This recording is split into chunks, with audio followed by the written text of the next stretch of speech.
Hello and welcome back to the Pet Toon channel. We've got a pet toon we're going to do again today, as usual. It's about Buck, and he's a Great Dane who likes to hang his head out the car window as they're driving along, like a lot of dogs do. But the client wanted Buck captured in a pet toon in a humorous way, and that's what we'll be doing. But until then, we're going to get into some comments. We get comments from all around the world from our millions of viewers. And I've got one just in the last couple of hours, and this one is from Hamish. He's in County Tyrone in Ireland, and he says his grandfather swears black and blue that there used to be invisible dogs in Ireland as far back as the Ice Age.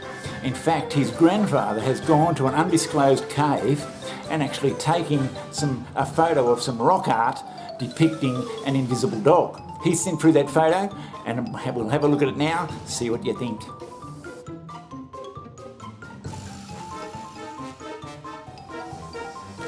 Yes, Hamish, I see where you're coming from. More proof that invisible dogs were far more common than what science may give them credit for. Thanks for sending that photo, and if you guys out there have anything to say about invisible dogs, their history, you're welcome to put a comment in the comment section below, and I'll be certainly reading it. Now, yesterday I commented about Dr. Seuss and some of his books being pulled from production because of racist and insensitive content. Overnight, I've been contacted by the Texas Cowboy Association, and they're very concerned because the government has informed them that they can't call themselves the Cowboy Association anymore. They have to be the Cowpersons Association. Now, I was outraged at this because cowboys have a long and illustrious history, especially in the US, and the government interfering with this is just, it's overreach, I think. Now, cowboys have long had the reputation of just being lovable rogues, blokes who'd shoot you on sight. That's the sort of fella I wanted to be when I was a little boy. Yes, would you call them Cowpersons? I wouldn't think so. They're cowboys, and there's cowgirls. Now, we don't want Cowpersons, for God's sake. And this is what they want to push as the new image of Cowpersons. Have a look at these.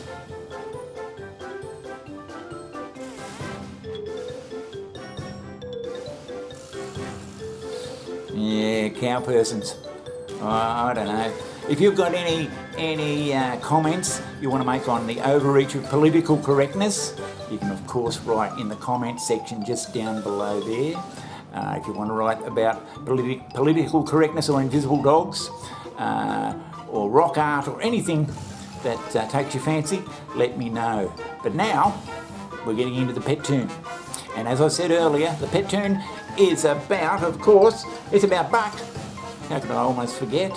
And Buck is a Great Dane, and he loves to go for a ride in the car, and he loves to stick his head out the window. A lot of dogs do that. Whose dog doesn't? And the client wanted to capture that, and we crossed back and forth with some photos and some ideas that he wanted for his pet toon, and I come up with this, and I think the client's going to be very happy. So here it comes. This is Buck, and he's a fine-looking animal.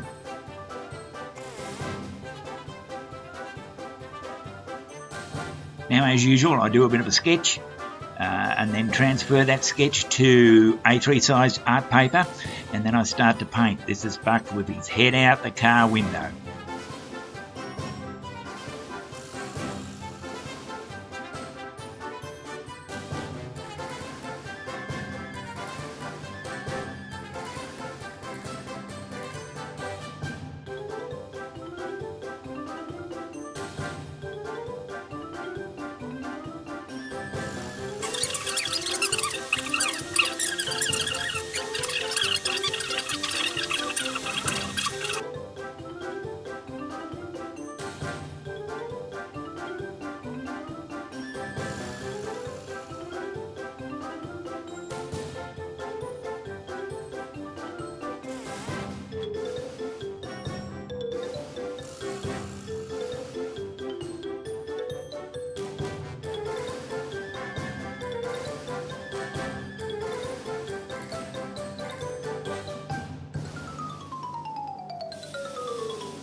Yeah, good old Buck. He's a good old dog. They're big, by jingoes. Everything about a Great Dane is big, believe me. If you want a pet Toon, you can let me know in the comments below, and we can certainly organise something. And as I said earlier, if you've got any comments you want to make about political correctness, Dr. Seuss, invisible dogs, whatever you want to talk about, let me know. Until then, it's me and Wilson, because Wilson's here, and for people who are a bit suspicious about the invisible dog, well, Wilson's right there. You're there, aren't you, Wilson? Yeah, he's there. Good old Wilson. He's my best friend, really. No trouble, no hair. No hair that I can see anyway. There could be hair all over the bloody Pet Toon Studios for all I know, but you just don't see it. So, from me here at the Pet Toon Studios in lovely Surfers Paradise, Queensland, Australia, it's goodbye from me, and I'll see you next time. Bye-bye.